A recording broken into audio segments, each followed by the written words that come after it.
Kjo është paga mesatare.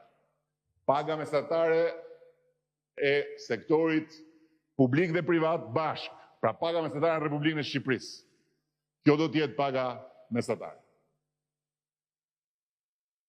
Të paktën 1.000 euro. Vazhdojmë me pagën minimale. Në vitin 2013, kur ne morëm detyrën, paga minimale ishte 157 euro.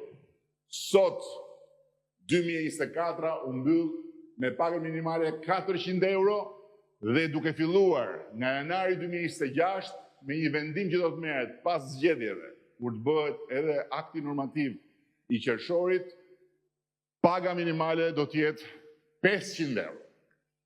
Për të mbështetur punojësit që do të përfitojnë nga kjo rritje e shpejt e pagës minimale, sipërmarrësit do të jenë detyruar të rrisin pagën minimale, por ne do të japim një lehtësi që gjatë 18 muajve pas pagës së parë, shteti atyre nuk do t'ju kërkoj asnjë detyrim tatimor mbi shtesën prej 100 eurosh.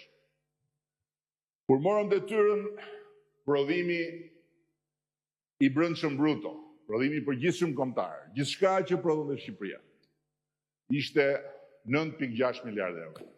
Sot është 25 miliardë euro. E kemi rritur prodhimin e përgjithshëm 2 herë gjysmë. Shqipëria 2030 do të ketë një prodhim të përgjithshëm prej 35 miliardë eurosh. Punësimi dhe pensionet. Ne kemi reduktuar me 40% shkallën e papunësisë. Dhe nga 17.5% që ishte në vitin 2014, në më poshtë se 9%.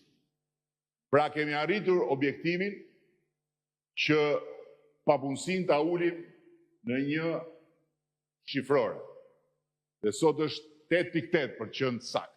Shqipëria 2030 do ta ketë në normën e Bashkimit Evropian, mesatare në Bashkimin Evropian 6%.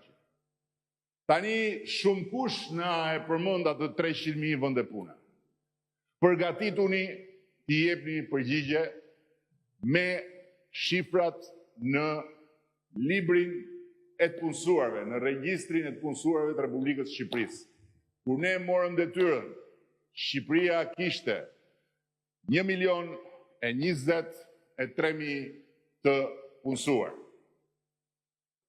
Sot, numri të punësuarve në regjistrin e vitit 2024 është 1.327.000.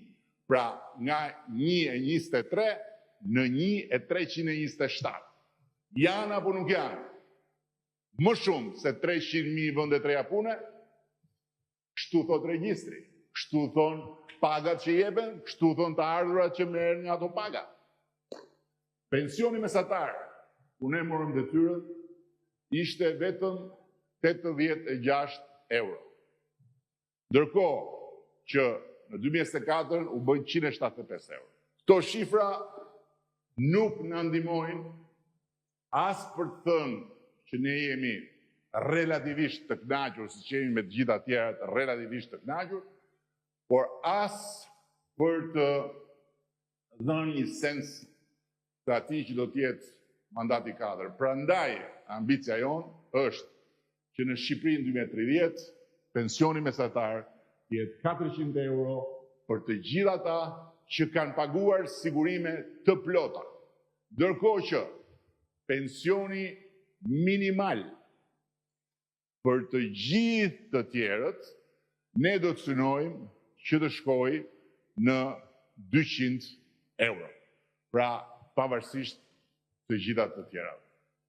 Nga marrja e detyrës, kemi nënshkruar 16 marrëveshje me vende të tjera për njojën e ndërsjellë pensioneve